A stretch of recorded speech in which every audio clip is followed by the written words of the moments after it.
يقال إن منذ 10,000 عام كان يعيش ملايين الناس أو ربما مليارات في كوكب الأرض، وحدثت كارثة طبيعية مرعبة أبادت أغلب سكان كوكب الأرض عن بكرة أبيه. وهنا تساءل العلماء: هل هذا هو طوفان نوح الذي ذكرته الأديان أم شيئا آخر؟ وإن كان هذا هو طوفان نوح حقا، فأين اختفت سفينته المرعبة؟ سفينة ضخمة بشكل خيالي لا يتصوره عقل، فكيف لسفينة بهذا الحجم المرعب ألا يكون لها أي أثر؟ وفي يوم 11 من سبتمبر من عام 1959 كانت الصدمة. كان هناك شاب يدعى جيمس سيرتسين يعمل كباحث في الآثار. أخذ فريقه في رحلة استكشافية استمرت لسنوات حتى اكتشفوا جسما كبيرا مدفونا في منطقة جبلية بشرق تركيا. الفريق استمر في العمل بشكل مكثف في تلك المنطقة، وأعد تقريرا طويلا عن هذا الاكتشاف. بعد ذلك أرسلوا عينات من السفينة إلى المختبر لتحليلها وتحديد عمرها وللتحقق مما إذا كانت هي سفينة سيدنا نوح. قرروا حينها أن يبقوا نتائج التحاليل سرية حتى ظهرت هذه الأبحاث مؤخرا، وظهرت معها أبحاث أخرى تقول إن الطوفان قضى على 5 حضارات متقدمة بشكل لا يمكن تصوره. ولكن يبقى السؤال: هل لهذه الحضارات علاقة بسفينة سيدنا نوح؟ وما هي هذه الحضارات التي أبيدت عن بكرة أبيها؟ الحضارة الخامسة بوابة الشمس كانت لغزا حير العلماء لدرجة أنهم اعتبروها شيئا خياليا أو خارقا للطبيعة. اكتشفت حضارة بوابة الشمس في أمريكا الجنوبية. شكلها عبارة عن بوابة غريبة مزينة بصور طيور و48 رمزا، منها 32 وجها بشريا و16 رمزا لطائر الكندور، وهو نوع من النسور. لكن الغريب هو أن العلماء عندما قاموا بتكبير الصور والنقوش اكتشفوا رسوما وخرائط بيانية وصورا لسفن ورواد فضاء في عصر يفترض أنه ما قبل الحضارات، حين كان الإنسان كائنا بدائيا يصطاد ليأكل ويعيش في الكهوف. إذا فكرت أن هذه مجرد رسومات عشوائية، فدعني أقول لك ما هو أعجب وأغرب. هؤلاء الناس كان لديهم تقويم سنوي، ولكنه لم يكن تقويم الأرض الذي نعرفه. علماء الفلك عندما درسوا هذا التقويم وجدوه مطابقا تماما لتقويم كوكب الزهرة. هل تعرف ما يعني ذلك؟ يعني ببساطة أنه إذا استمر العلماء في البحث فقد يجدون مستعمرات أو آثارا لهذا الشعب على كوكب الزهرة. ربما كانوا يشعرون أن حضارتهم ستتطور يوما ما، وكانوا يبحثون عن كوكب آخر ليعيشوا عليه. الحضارة الرابعة تعرف بحضارة الكائنات الفضائية. العلماء اكتشفوا سرا خطيرا منقوشا على ألواح طينية تحتوي على نقوش تشرح كيفية خلق كل المخلوقات والمراحل التي مرت بها. هذه الألواح تخص حضارة معروفة بالشعب الأنوناكي، والذين اعتبروا من قبل البعض آلهة أو ملائكة، وهناك من يقول إنهم كائنات متطورة أو فضائيون جاءوا لنقل علمهم للبشر. كلمة أنوناكي باللغة السومرية القديمة تعني القادمون من السماء أو القادمون من كوكب آخر. في عام 250 قبل الميلاد كتب المؤرخ البابلي بيروس أول كتاب يتحدث فيه عن الحضارة السومرية. تحدث عن جيل من العمالقة جاءوا من منطقة الخليج ليعيشوا في بلاد بين النهرين، وكان هدفهم تعليم الناس البدائيين كيفية استكشاف الفضاء، بل وكيفية السفر إليه. وبعد 2000 سنة من كلام المؤرخ الذي اعتبره العلماء تخاريف، وصلنا إلى حقيقة العمالقة. في عام 1890 في جنوب فرنسا اكتشفوا هيكلا عظميا بشريا ضخما. الهيكل عاش قبل أكثر من 10,000 سنة وبلغ طوله 3 أمتار ونصف. هذا الاكتشاف سمي بجايانت أوف كاستلناو. ولم يتوقف الأمر هنا، فقد ظهرت تقارير صحفية تفيد بأنهم اكتشفوا هياكل وعظام بشرية ضخمة في مقبرة في مونبلييه على بعد حوالي 5 كيلومترات فقط من الاكتشاف السابق. كان العمال يحفرون لبناء خزان مياه، وعثروا على جماجم بشرية ضخمة يبلغ محيطها 80 سنتيمتر، أي أكثر من 3 أضعاف حجم الجمجمة الطبيعية. وعندما حللوا العظام وجدوا أنها تعود لنفس الفترة الزمنية التي عاش فيها العملاق الآخر. من الواضح أننا أمام جيل من العمالقة الذين عاشوا قبل آلاف السنين، ولكن بعد ذلك بدأت أعمار الناس تتناقص بعد الطوفان، وكل جيل في البشرية بدأ يعيش أقل ويقل طولهم تدريجيا. الحضارة رقم 3: أطلانتس. أطلانتس كانت قصة يعتقد أنها أسطورة للتسلية، وأول من تحدث عنها كان الفيلسوف أفلاطون.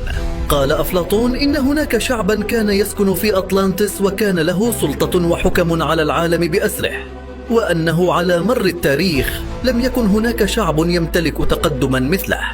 كانت النظريات السابقة تشير إلى أن أطلانتس كانت موجودة قرب سواحل إسبانيا في البحر الأبيض المتوسط، ولكنها كانت مجرد نظريات، حتى تم اكتشاف مدينة أطلانتس في مدينة قديمة على عمق 6 أمتار تحت الأرض، وفيها رسومات تتطابق مع وصف أفلاطون. إذن ما الذي تمكن العلماء من اكتشافه عندما استكشفوا هذه الحضارة الموجودة تحت الماء؟ اكتشف العلماء جهازا بين حطام المدينة الغريبة كان يشبه في تكوينه الكمبيوتر، وعند دراسة النقوش وجدوا أن هذا الجهاز كان قادرا على التنبؤ بالأحداث مثل سقوط النيازك، وكان يستخدم أيضا لتحديد مواقع الكواكب عبر قطعة صغيرة تشبه الصور التلسكوبية. وعند تحليل العينات المأخوذة منه تبين أنها تعود إلى زمن حضارة أطلانتس. والأمر الأكثر رعبا في هذا الكلام لم أذكره بعد. نحن نعلم جميعا أن أول محطة توليد نووية في العالم أنشئت في عام 1954 في الاتحاد السوفيتي، لكن العلماء وجدوا مخططات حجرية تحتوي على أشكال وعلامات تشبه إلى حد كبير شكل انشطار نواة الذرة. وعندما قارنوا هذه المخططات بالمفاهيم العلمية المعروفة حاليا للطاقة النووية وجدوا تشابها غير عادي، وكأن الناس في أطلانتس كانوا يمتلكون مفاعلات نووية. كان العلماء منبهرين ويرون أن هؤلاء الناس قد يكونون اخترعوا صواريخ للسفر إلى الفضاء وسيارات طائرة. أطلانتس كانت تجسيدا لشعب غني ومتقدم في جميع النواحي، سواء العسكرية أو التكنولوجية، ولديهم قوة تمكنهم من محاربة العالم بأسره. وقيل إنهم كانوا يستعدون لإبادة كل حضارات العالم للسيطرة على كوكب الأرض. الحضارة رقم 2: حضارة أمريكا القديمة. في عام 1912 كانت طفلة صغيرة مع والدها في رحلة استكشافية لكهوف تحت الأرض في أمريكا الجنوبية، واكتشفت شيئا بقي سرا لفترة طويلة. كان الاكتشاف عبارة عن جماجم مصنوعة من الكريستال يعود تاريخها إلى حوالي 36 ألف سنة، وكانت هذه الجماجم مطابقة للجماجم البشرية، ويمكن فصل الفك السفلي عن بقية الجمجمة. والعلماء لم يفهموا كيف تم تصنيع هذه الجماجم، حيث إنه حتى مع التقدم التكنولوجي الذي نعيشه اليوم يصعب صنع شيء بدقة مماثلة. وجد العلماء حوالي 13 جمجمة كريستالية في وسط وجنوب أمريكا، وتم الاحتفاظ بها لأنهم وجدوا فيها خصائص علاجية غير طبيعية، لدرجة أن الناس كانوا يسرقونها اعتقادا بأنها جماجم سحرية.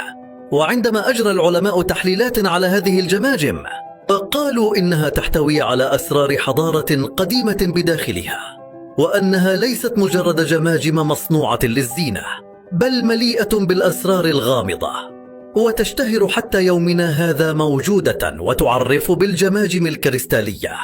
الحضارة الأولى حضارة الفيمانا، وهذه هي أغرب حضارة بينهم. اكتشف علماء الصين وثائق ورسومات غريبة في منطقة لاسا مكتوبة بإحدى اللغات الهندية القديمة. أخذوا هذه الوثائق وقرروا دراستها لفهم ما تتحدث عنه.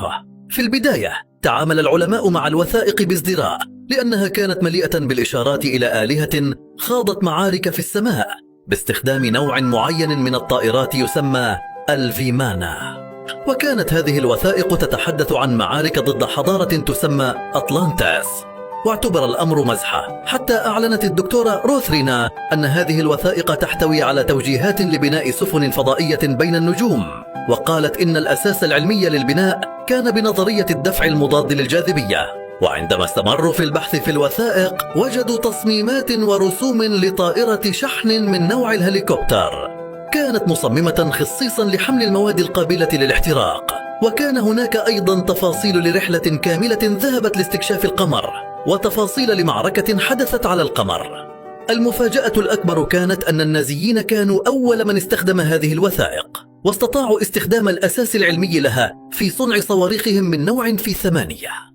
كان هتلر مهتما جدا بالهند القديمة، وكان دائما يرسل بعثات استكشافية في الثلاثينات من القرن الماضي ليجمع النازيون أدلة أكبر عن هذه الحضارة، ليروا كيف يمكنهم استخدام العلوم الأخرى التي كانت لدى هذه الحضارة في حروبهم ويستغلونها لإعطائهم ميزة في الحرب. والمثير للدهشة أن وكالة ناسا نفسها طورت محركا أيونيا يعتمد على الأساس العلمي الموجود في الوثائق التي تتحدث عن طائرات الفيمنة. كانت هذه الحضارة مثل أطلانتس، يتصور شعبها أنفسهم آلهة، وكانوا يستخدمون التقدم الذي وصلوا إليه للسيطرة على العالم. نظريات العلماء عن سفينة سيدنا نوح. الدكتور دراغوز روتا الخبير الجيولوجي قال بناء على الأدلة التاريخية التي جمعوها عن سفينة سيدنا نوح إن وزنها تجاوز 30,000 طن، وأن السفينة كانت تحمل ما يقارب 1,000,000 كائن حي. لا تنسي أن سيدنا نوح جمع زوجا من كل فصيلة حيوان يمكن أن تتخيلها. هناك الكثير من الأبحاث التي تقول إن السفينة كانت متطورة بشكل كبير، أعلى من التكنولوجيا التي وصلنا إليها اليوم، لدرجة أن بعض الأبحاث تشير إلى أن الحيوانات كانت في صورة أجنة مجمدة، وأن السفينة التي بنيت في ذلك الوقت لم تكن مجرد ألواح خشبية بسيطة كما كنا نتصور، بل كانت قوية ومتطورة بشكل غير عادي، لدرجة أنها استطاعت النجاة من الطوفان الذي أغرق كل حضارات العالم القديم في ذلك الوقت. الإنسان الذي كان يعيش 1000 سنة لم يكن يقضي وقته فقط في الجري وراء الحيوانات للصيد والتكاثر. النظرة التي كنا ننظر بها للبشر في تلك الأيام بأنهم بدائيون كانت خاطئة وبعيدة كل البعد عن الحقيقة. وللأسف التاريخ الذي يصل إلينا في كثير من الأحيان لم يكن حقيقيا. سيدنا آدم عندما نزل إلى الأرض نزل ومعه علم كبير جدا، علمه لأبنائه وأحفاده وانتشر في الأرض، وهذا ما جعل الحضارات التي سبقت الطوفان متطورة بشكل كبير. وأي حضارة جاءت بعد الطوفان استطاعت من خلال اكتشافاتها أن تصل إلى حضارات ما قبل الطوفان وأن تقرأ وثائقهم، واستطاعت من خلال ذلك أن ترفع حضارتها إلى مستوى آخر. هل ما زلت تعتقد أن الإنسان قبل الطوفان كان بدائيا يعيش في الكهوف ويجري وراء الحيوانات ليصطادها، أم أنه كان يمتلك حضارات متطورة؟